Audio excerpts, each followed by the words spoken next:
नमस्कार, VCN news के हिंदी समाचारों में आपका स्वागत है। मंत्री विनोद तावड़े द्वारा छात्रों की गिरफ्तारी के आदेश का मामला देश भर में तूल पकड़ता जा रहा है। राष्ट्रीय स्तर पर तावड़े के बर्ताव की निंदा कर सवाल खड़े किए जा रहे हैं। इस बीच छात्रों ने एकजुट होकर शिक्षा मंत्री विनोद तावड़े का निषेध भी किया।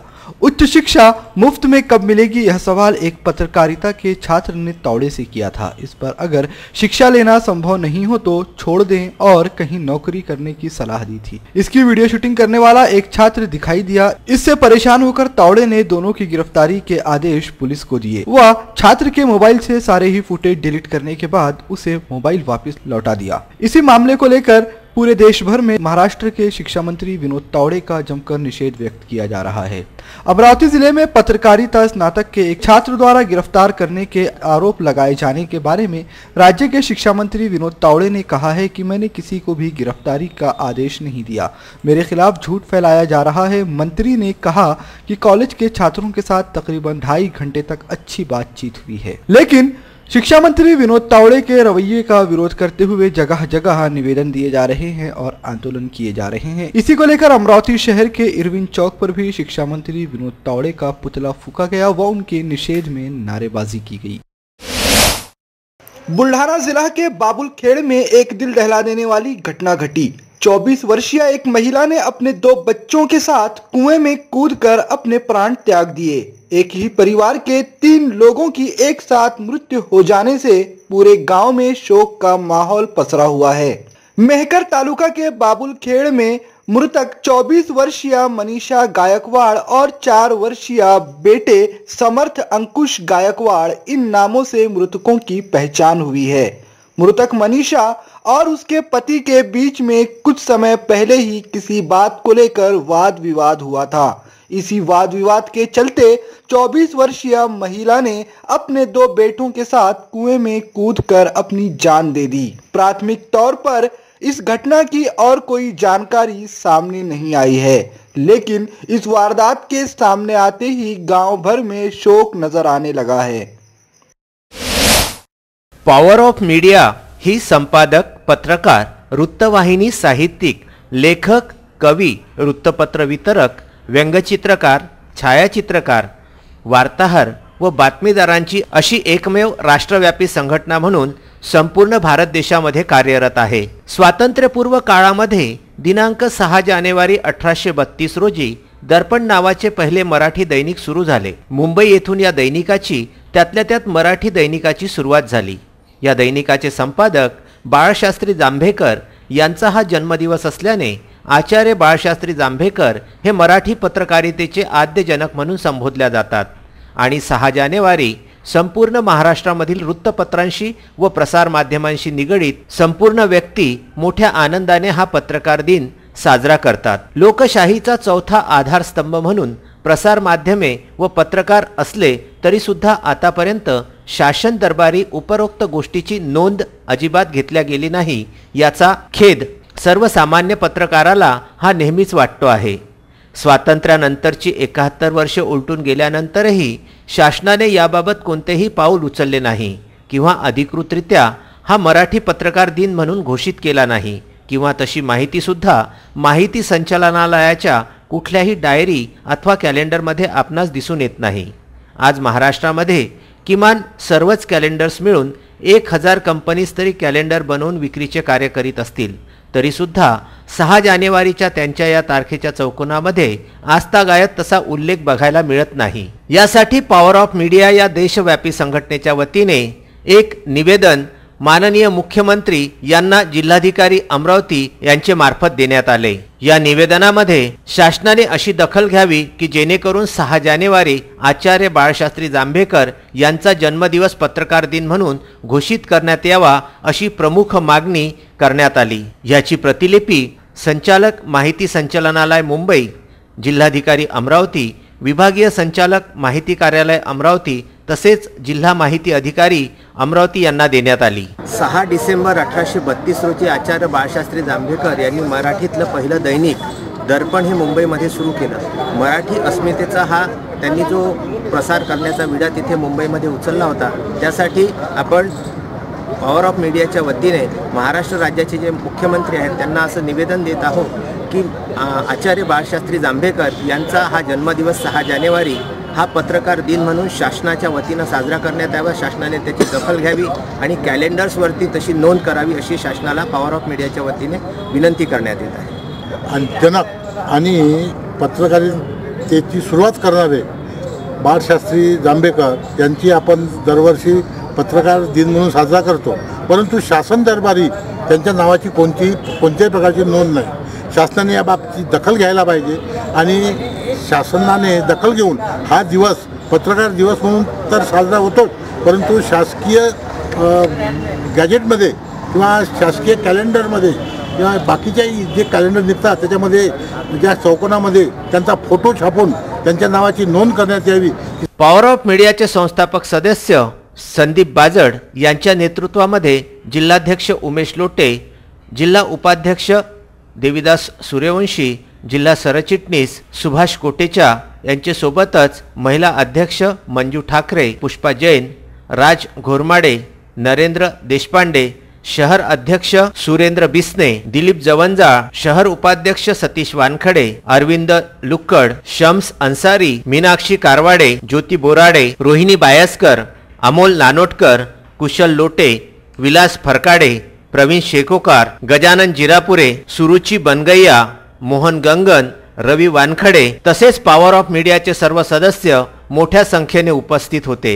यामध्ये सर्वात महत्त्वाची बाब अशी की आजपर्यंत अनेक संघटना होऊन गेल्या, मात्र पॉवर ऑफ मीडिया वगळता कुणाच्याही लक्षामध्ये किंवा कुणाही संघटनेने अशी मागणी उचलून धरली नाही. हे पॉवर ऑफ मीडियाचे वैशिष्ट्य आहे. VCN bureau, Amravati.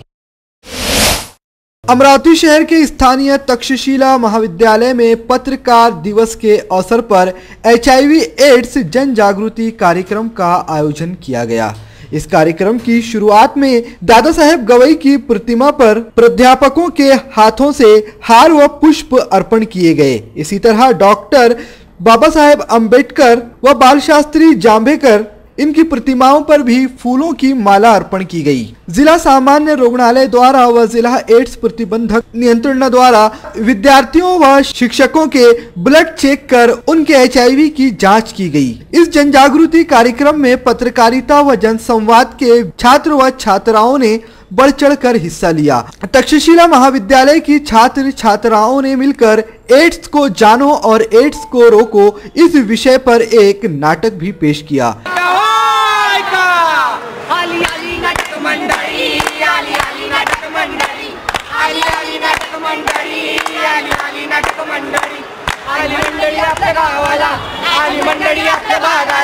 आम्ही कर्तव्य सांगतो, आम्ही अधिकार सांगतो, लाभ दुर्लाभ सांगतो, आम्ही दाखवितो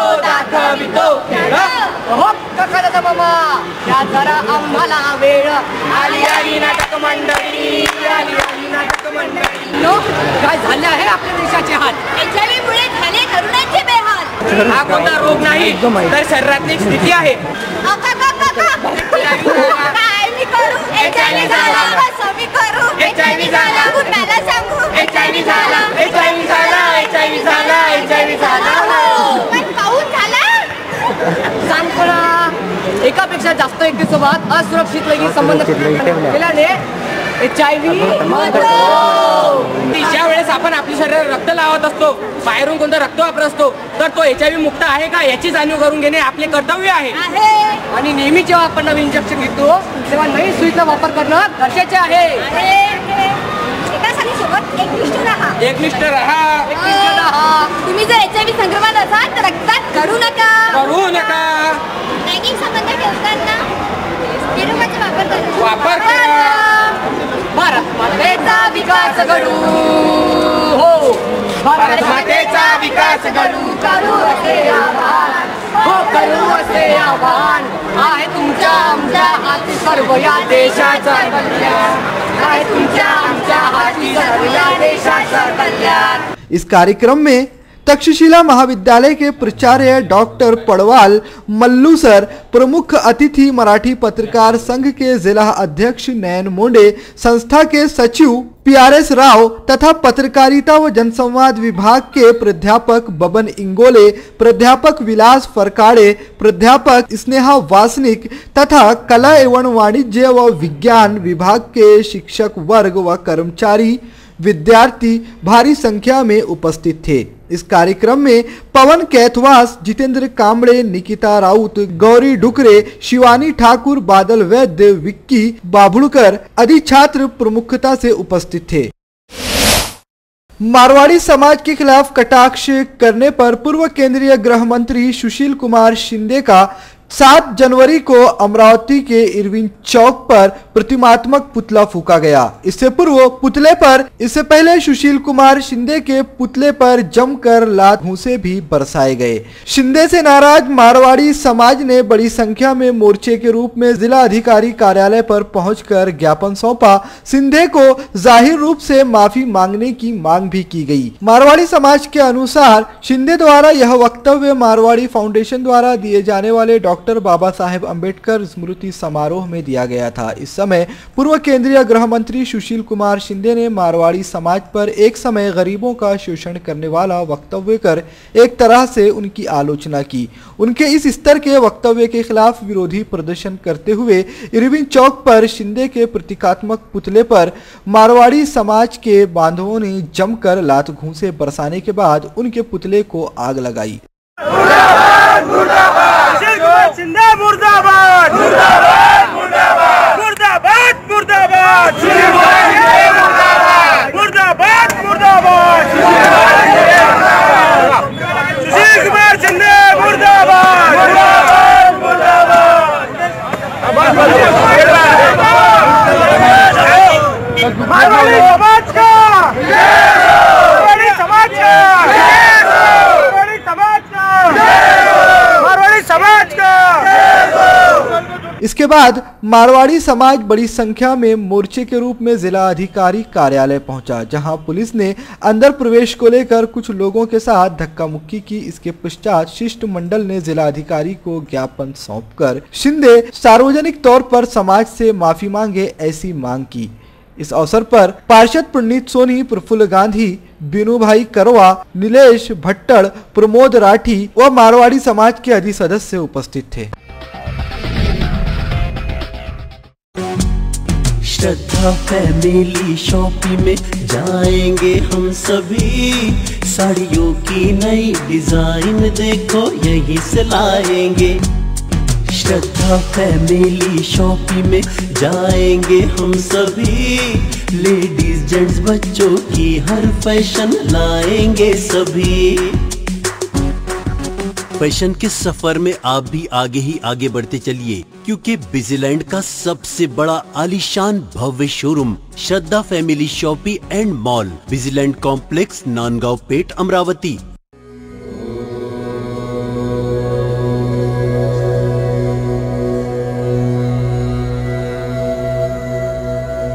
संवाद ज्योतिष एवं आध्यात्मिक अनुसंधान केंद्र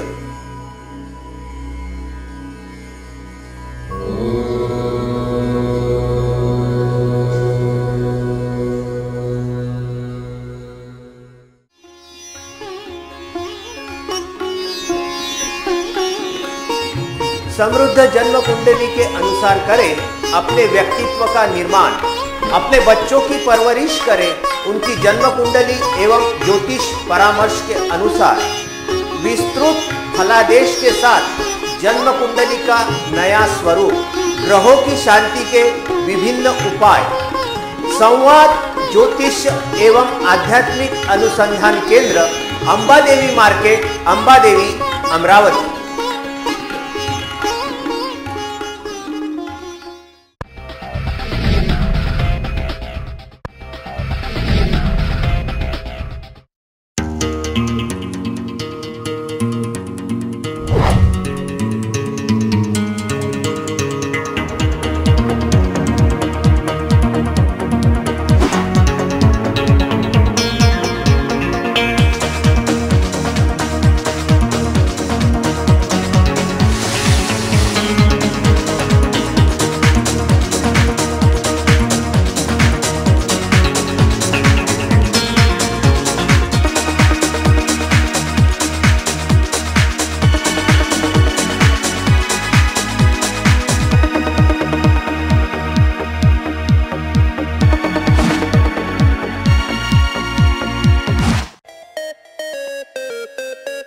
विदर्भ का सबसे बड़ा शोरूम बिजीलैंड में। Aradhana wholesale shopping mall, wholesale rate में रिटेल बिक्री। आराधना संपूर्ण लग्न बस्ता, बनारसी शालू, डिझायनर साड्या, घागरा ओढणी, salwar suit, dress material, readymade coat, suiting shirting, teenage wear, kids wear, fashion jewellery, lifestyle, shoes व sandal, home decor, matching. Lane number L2, shop number 43 to 48, Busyland complex, Nandgaon Peth, Amravati. Aradhana wholesale shopping mall, wholesale rate में चिल्लर बिक्री। आराधना। शहर के इतवारा बाजार से Navsari GM Banatwala road पर चौराहे व उड़ान पुल का काम चलने की वजह से आए दिन सड़क हादसे की घटनाएं अधिक हो रही है। इस बात को गंभीरता से लेते हुए सुबह 6 से रात 11 बजे तक इस रोड पर भारी वाहनों का प्रवेश बंद कराया जाए। साथ ही इस रास्ते पर रहने वाले मंगल कार्यालय खुद की पार्किंग व्यवस्था करें, ऐसे आदेश देने की मांग को लेकर इंडियन यूनियन मुस्लिम लीग ने पुलिस आयुक्त को ज्ञापन सौंपा। इस पर सीपी ने 8 जनवरी को 12 बजे नागपुरी गेट पुलिस थाने में यातायात विभाग के साथ बैठक लेने के आदेश दिए हैं। पुलिस आयुक्त को सौंपे गए ज्ञापन में मुस्लिम लीग ने कहा है कि इतवारा चौक से नौसारी तक GM बनातवाला रोड पर सुबह 6 से रात 11 बजे तक एक जैसे वाहनों का आवागमन शुरू रहता है। इस मार्ग पर दरियापुर, आकोट, परतवाड़ा, चिखलदरा, धारणी, बैतूल, भैंसदेही मार्ग पर यात्री वाहन शुरू रहते हैं। खास बात यह है कि अवैध काम करने वाले वाहनों की गति तेज होती है, जिसकी वजह से सड़क हादसे की संभावना बनी रहती है। इसलिए सुबह 6 से रात 11 बजे तक भारी वाहनों का यातायात बंद करना जरूरी है। इस मार्ग पर बड़े बड़े 3 माध्यमिक school, junior college, DM college, मनपा के माध्यमिक स्कूल, महिला महाविद्यालय जैसे विद्यालयों की अधिक संख्या है। इसी मार्ग पर ट्रांसपोर्ट बसा है। दिन भर ट्रकों का आना जाना लगा रहता है, जो कि छोटे वाहन चालकों के लिए जानलेवा साबित हो सकता है। इतवारा बाजार GM बनातवाला रोड से लेकर नौसारी चौक तक के जो यातायात है, गड़न है, जड़ वाहनों की, इस परिसर में 6 माध्यमिक स्कूल है, DED कॉलेज है और दूसरे इंग्लिश स्कूलें भी है तथा मंगल कार्यालय भी है। मंगल कार्यालय में होने वाले आए दिन के कार्यक्रम, शादियाँ और प्रीति भोज के कारण भी वहाँ पर तोबा गर्दी होती है और उसकी वजह से आने जाने वाले लोग, शादी ब्याह में आने वाले लोग अपनी मर्जी से अपने वाहनों को अपने सहूलत से रोड तक के लगा देते हैं, जिसकी वजह से रोड जो है वो अरुंद हो जाता है और यातायात में बहुत तकलीफ होती है। उन्होंने यह भी बताया कि दिसंबर माह में मुगल लॉन के सामने एक युवक को ट्रक ने कुचल दिया। यह घटना पार्किंग न होने के कारण हुई। इसीलिए इस परिसर के सभी मंगल कार्यालयों को पार्किंग व्यवस्था करने के आदेश दिए जाएं। कमिश्नर ऑफिस को हमने जो निवेदन दिया है उसकी खास वजह ये है कि इतवारा से लेकर नागपुरी गेट, जमील कॉलोनी और आगे में नवसारी तक बड़े वाहनों की यातायात काफ़ी तादाद में बढ़ गई है। आए दिन वहाँ पर एक्सीडेंट हो रहे हैं, लोगों की जान जा रही है, लेकिन शासन प्रशासन की इधर कोई नज़र नहीं है। इसलिए उनको हमने निवेदन किया है कि भाई इधर बड़े वाहनों की नो एंट्री लागू करें सवेरे 6 बजे से 11 बजे तक, और इतवारा चौक और नागपुरी गेट यहाँ पर 2 जगह सिग्नल की व्यवस्था होनी चाहिए और यातायात पुलिस की उधर ड्यूटी होनी चाहिए, जिससे यातायात काफ़ी कंट्रोल में आएगा। इस समस्या को सुनकर पुलिस आयुक्त ने 8 जनवरी को बैठक लेने के आदेश दिए हैं। ज्ञापन सौंपते वक्त अफ्तर अली, रहीम भारती, इमरान अशरफी, रफीक अब्दुल रहमान, रशीद खान, मदिल अहमद, तौकीर अहमद, एजाज काजी, मतीन राज आदि उपस्थित थे। इंडियन नेशनल युवक कांग्रेस द्वारा युवा शक्ति के अधिकारों हेतु तथा भाजपा सरकार की जालसाजी के खिलाफ कन्याकुमारी से कश्मीर के बीच युवा क्रांति यात्रा निकाली जा रही है, जिसका बुधवार 9 जनवरी को अमरावती शहर में आगमन होगा, जिसके मद्देनजर जिला युवक कांग्रेस की ओर से इस यात्रा के शानदार स्वागत को लेकर जबरदस्त तैयारियां की जा रही है। ऐसी जानकारी युवक कांग्रेस के जिला अध्यक्ष पंकज मोरे ने पत्र परिषद में दी। या यात्रेचं उद्या आज रोजी विदर्भात आगमन होणार आहे। परवाला ही यात्रा अमरावती जिल्ह्यात येईल 11 वाजता वडाळी इथे तिचं स्वागत होणार आहे.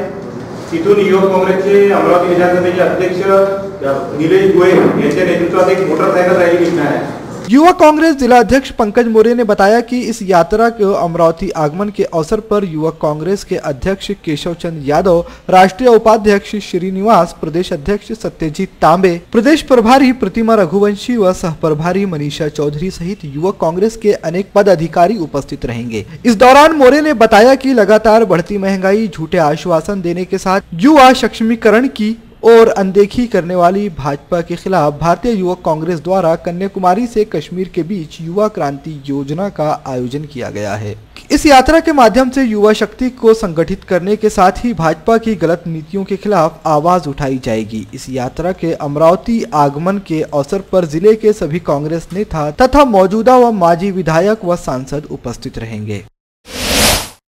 संसद की एक समिति ने भारतीय रिजर्व बैंक से एटीएम से जुड़ी दिक्कतों को दूर करने को कहा है. समिति ने कहा है कि एटीएम बंद होने से कई बार ग्राहकों के पास नकद धन का संकट खड़ा हो जाता है. ऐसे में केंद्रीय बैंक को इस दिशा में उचित कदम उठाने चाहिए. वित्त पर संसद की स्थायी समिति ने बैंकों से पर्याप्त मात्रा में एटीएम लगाने को भी कहा है. समिति की रिपोर्ट पिछले सप्ताह संसद में पेश की गई. रिजर्व बैंक के आंकड़ों के अनुसार सितंबर 2018 के अंत तक देश के ऑटोमेटेड टेलर मशीन एटीएम की संख्या 2,21,492 थी. इनमें से 1,43,844 एटीएम सार्वजनिक क्षेत्र के बैंकों के, 59,645 निजी क्षेत्र के बैंकों के तथा 18,300 एटीएम विदेशी बैंकों के, भुगतान बैंकों, लघु वित्त बैंकों और व्हाइट लेबल एटीएम थे. रिपोर्ट में कहा गया है कि डिजिटल लेन देन अभी तक सार्वभौमिक नहीं हुआ है. ऐसे में समिति चाहती है कि रिजर्व बैंक के एटीएम के ठप होने बैंकों के एटीएम में कमी की समस्या को दूर करने के लिए तेजी से काम करे. साथ ही सभी अंशधारकों के लिए एटीएम की आर्थिक व्यवहार्यता को भी सुनिश्चित किया जाए. कांग्रेस नेता एम वीरप्पा मोइली की अगुवाई वाली समिति ने कहा है कि रिजर्व बैंक द्वारा प्रणाली में नकदी डालने के अभियान के बावजूद ग्रामीण अर्ध शहरी क्षेत्रों में एटीएम में नकदी की आपूर्ति की समस्या हल नहीं हो पा रही है. 7 जनवरी को अमरावती महानगर पालिका आयुक्त संजय निपाने ने एक बैठक कर अनुसूचित जाति संवर्ग के 91 अपंगों के लिए घरकुल को मंजूरी दे दी. 8 दिनों के भीतर संबंधित 91 लाभार्थियों को घरकुल निर्माण के काम रमाई आवास योजना के तहत शुरू करने के आदेश इस बैठक में निगम आयुक्त ने जारी किए. शहर के नवसारी निवासी रविंद्र गायकवाड़, विलासनगर निवासी कविता ढाटे, राहटगांव निवासी साहेबराव खंडारे, शोभानगर निवासी राजू खड़से, सतीश घोंगड़े, राहटगांव निवासी अनिल वानखेड़े, जयदेव राउत, कृष्णानगर निवासी विनोद देशभ्रतार, शोभानगर निवासी अनुसया मोहड़, कृष्णानगर निवासी कपिल धाकरे, सचिन अवसमोल, रतन मोहड़, विलासनगर निवासी कल्पना थोरात व इसी तरह शहर के अलग अलग परिसरों से 91 लोगों को इस योजना में घर आवंटित किए जाएंगे. वह सभी 91 दिव्यांग लाभार्थियों की सूची 6 जनवरी को मंजूर की गई व उनके नाम सार्वजनिक किए गए. 8 दिनों के भीतर इस कार्य को लेकर काम शुरू किए जाने के आदेश भी दिए गए हैं. मुस्लिम बंधु हर साल बड़ी मात्रा में मक्का और मदीना में पवित्र हज यात्रा के लिए जाते हैं. हर साल हज यात्रा के लिए सरकार द्वारा आवेदन मंगाए जाते हैं जो कि लाखों की संख्या में होते हैं. इसके बाद सरकार ड्रा के माध्यम से हाजियों का सिलेक्शन करती है. जिन हाजियों का नंबर ड्रा में आता है उन्हीं हाजियों को मक्का और मदीना की पवित्र यात्रा के रवानगी की इजाजत दी जाती है. इस बार भी देश भर में कई लाख लोगों ने हज यात्रा के लिए आवेदन किए थे. भारत सरकार और सऊदी सरकार के बीच हुए समझौते के मुताबिक भारत के हिस्से में जितने हाजियों का कोटा है उतने ही हाजी हज यात्रा के लिए भारत से भेजे जा सकते हैं. इसी के मुताबिक हर एक राज्य में अलग अलग हाजियों का कोटा निर्धारित किया गया है और राज्यों से फिर शहर के लिए भी हाजियों की संख्या निर्धारित की जाती है. इसी तरह इस साल अमरावती शहर से 335 यात्रियों को हज की यात्रा की प्रवानगी मिल गई है. वर्ष 2019 में होने वाली हज यात्रा के लिए महाराष्ट्र से आवेदन करने वालों का चयन 7 जनवरी को सुबह 11 बजे हज कमेटी ऑफ इंडिया द्वारा मुंबई के हज हाउस में ड्रा निकालकर किया गया. जिसमें अमरावती जिले के 335 आवेदकों का नंबर लगने की जानकारी हज कमेटी की ओर से दी गई है। हज कमेटी से ताल्लुक रखने वाले स्थानीय अधिकारी हाजी सलीम ने बताया कि इस बार अमरावती से हज यात्रा के लिए मिले आवेदनों में से 168 आवेदन स्वीकार किए गए हैं और इस बार अमरावती जिले के 335 मुस्लिम बांधव हज यात्रा के लिए रवाना होंगे। आपको बता दें कि हज की अदायगी मुस्लिम धर्म के 5 प्रमुख स्तंभों में से एक है और प्रतिवर्ष समूचे देश से 1 लाख से अधिक मुस्लिम धर्मावलंबी हज यात्रा के लिए रवाना होते हैं। हालांकि इसके लिए करोड़ों मुस्लिम बंधुओं की तरफ से हज यात्रा के लिए आवेदन किया जाता है, जिसमें हज यात्रियों का चयन ड्रा के जरिए किया जाता है। हिंदी समाचारों में अब वक्त हो चला है आपसे विदा लेने का। विदर्भ से जुड़ी तमाम जानकारी जानने के लिए देखते रहिए विदर्भ का सर्वश्रेष्ठ न्यूज चैनल VCN न्यूज। नमस्कार।